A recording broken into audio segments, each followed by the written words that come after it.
It's time to discuss the winners of the 2020 NBA Draft. I'm Matthew Bruni. This is Colin Mitchell for BC Buckets. If you do enjoy the video, feel free to drop a like, subscribe to the channel, and share it with your friends, and leave a comment.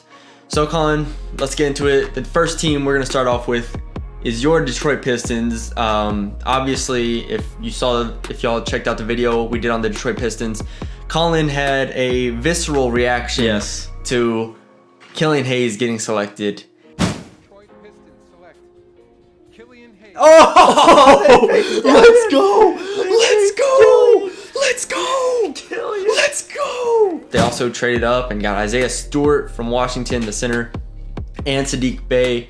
Saban Lee at 38, who, I mean, we don't know a ton about as far as Saban Lee goes. We had big boards going down to 60, and we didn't have him on there. But nonetheless, the Pistons were high on him, and they selected him. Why do you feel like they deserve to be winners?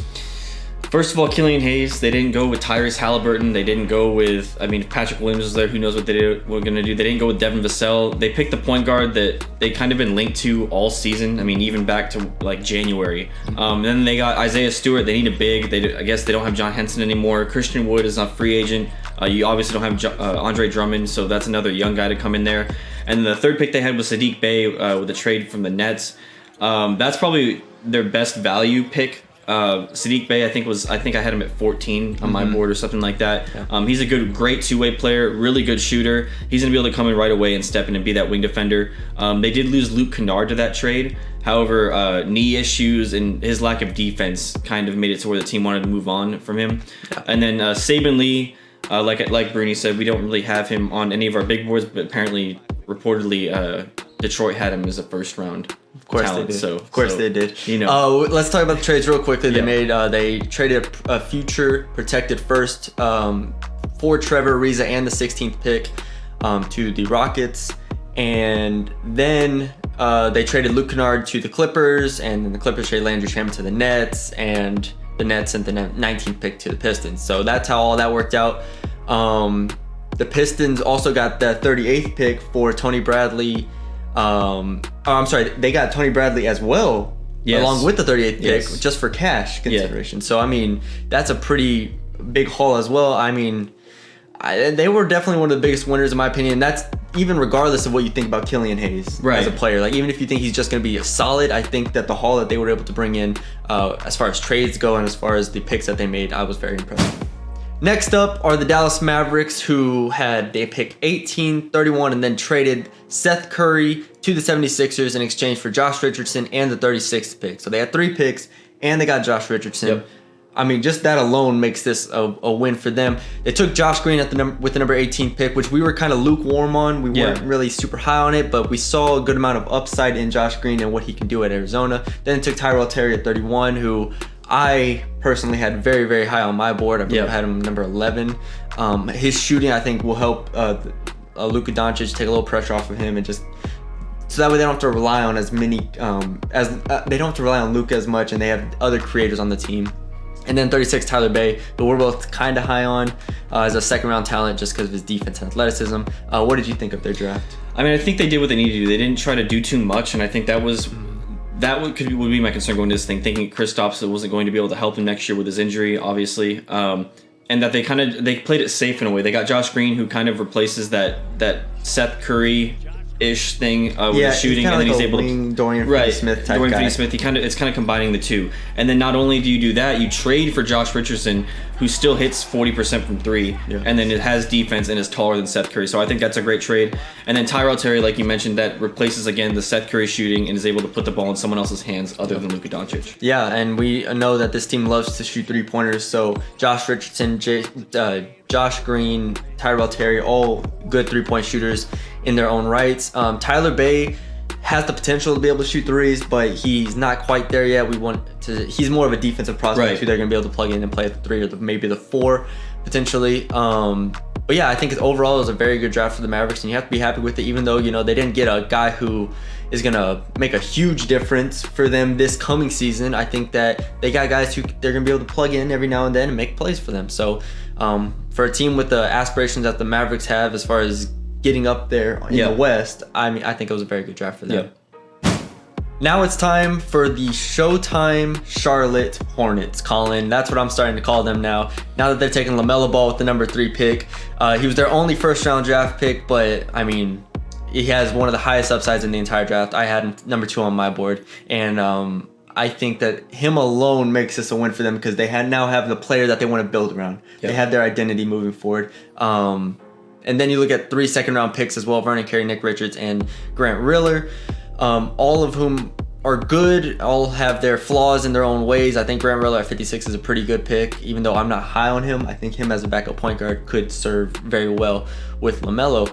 Vernon Carey at 32 as well. I'm pretty high on him. I think I had him around 40 on my big board. Kind of a guy who can grow into a role as a big in the league. What do you think of the Hornets draft? Obviously, I had LaMelo at 9 on my big board. That was more so for the bust potential that I think could happen just because we've seen in the past with what happened with Lonzo and then the whole LeVar Ball thing. However, LaMelo obviously has a very high upside, and he's going to be able to do whatever he wants in Charlotte.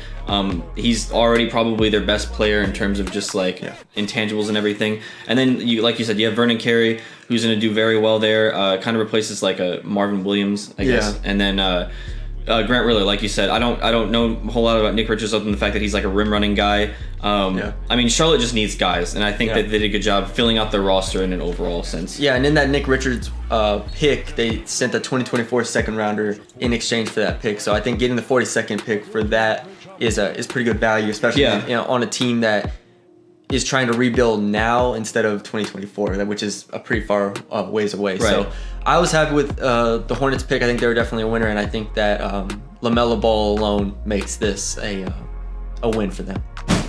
The Minnesota Timberwolves obviously had the number 1 pick. There was a lot of talk about them trading that pick, but with D'Angelo Russell and Karl Anthony Towns as their core, they selected Anthony Edwards. And I have him number 1 on my board. I think you had him number 3 on your board, but regardless, his upside is too high to pass up on. For a Timberwolves team that needs wing help and needs really help in a lot of regards, even though they have those 2 players that we mentioned before. You look at the rest of the first round, they traded the 17th pick for Ricky Rubio, the 25th and 28th picks in this year's draft. And that pick obviously became Alexei Pokusevski, which will go to the Thunder, which was their only first round pick. Then they packaged the 25th and 23rd pick for the 23rd pick, which they used to pick Leandro Bolmaro, which we were both pretty happy about. We think Leandro Bolmaro is a quality player at 6'7" out of Argentina. Then the 28th pick they used to pick Jaden McDaniels, Jaden McDaniels is a guy who we both say has lottery level talent, but he just couldn't quite put it together in his one season at Washington, and we're interested to see how that kind of pans out. I think that's a good late round selection to kind of take a flyer on him, see if he pans out there. What do you think of the Timberwolves draft? I think they did the right thing in picking Anthony Edwards at number 1. I think, I wouldn't want to have number 1 in this draft, especially with Wiseman and LaMelo up there. LaMelo, was rumored to go there, for a lot of the time, but Anthony Edwards is definitely the right pick. He fits the team a lot better than those other 2 guys in Wiseman and Ball. And then, like you said, you get Leandro Bolmaro, and then you get Ricky Rubio. So you have 2 guys that can at least have a chance to back up D'Angelo Russell. And then you get Jaden McDaniels, who's just kind of like a swing for the fence type of guy. It doesn't really matter if he pans out or not, but he was just kind of like a product of the trade they had. I think Bolmaro and McDaniels are in a similar boat in that they're kind of guys who they're not putting their eggs in their basket, per se, right? Like, Bolmaro could be a draft and stash guy. He could come over in 2 years for all we know. Like, we don't know when Bolmaro exactly will come over, and we don't know what he'll be when he gets here. Jaden McDaniels will be there, but we still don't know what he'll be for a year or 2, right? He was racking up technical fouls in college. Like, we don't know what kind of player he is exactly. We know he's freakishly athletic. We know he's skilled, but we also know he takes bad shots. The Sacramento Kings had Tyrese Halliburton fall to them at number 12, and he's a guy who we are both very high on as far as his ability just to come in and play right away. We don't know about his top end talent, but we think that he's a solid pick for this team. Then they traded the 35th pick, which became Xavier Tillman, to the Grizzlies for the 40th pick and the 2022 second rounder. With that 40th pick, they picked Robert Woodard, who I had at number 22 on my board, I believe. I think his 3-and-D talent is very, very, very, very playable right now. Like, I think he's a guy who could step in, and his athleticism can play minutes for the Kings at this very moment. Not only because they're not good, but because he's a talented guy. Then they took Jamias Ramsey at 43. I had him at number 30 on my big board, I believe. and he's a guy who could score the ball, and I think his scoring upside is there, like a J.R. Smith, Dion Waiters type guy. Yep. What do you think of the Kings draft? They got two guys that has a skill that can translate immediately. So you have Tyrese Halliburton in his playmaking and passing, and he has probably one of the highest floors in the draft. And then you got Robert Woodard, who has the athleticism, like you mentioned, and then just defense. Yeah. And both of those skills translate, and it's both things that they need desperately, especially not knowing what's going to happen with Buddy Hield. Bogdan Bogdanovic obviously left. You need a guy that you can put next to De'Aaron Fox, and I think that Tyrese Halliburton, although he is a one guard, complements well, and he's able to catch and shoot shots very well. Yeah, I think he complements De'Aaron Fox very well, which we mentioned on the video last night when Halliburton was taken, in that Fox plays very fast, and Halliburton can give them a nice change of pace, and not that he plays slow, but that he reads the court very well, and so Fox doesn't have to do everything for them in the open court. Like, so Fox can take it off the bounce, he can go off screens, and Halliburton can also shoot. Right, shot 42% in college. So we're talking about a guy who complements Fox's game very well. Even though they have, he's kind of ball dominant, he can still play off ball, and he can still attack off the dribble. Jahmi'us Ramsey, I personally think, has some good upside as a bench scorer in the NBA. I think he can find a role there off the dribble, especially. So, and obviously, I love Robert Woodard.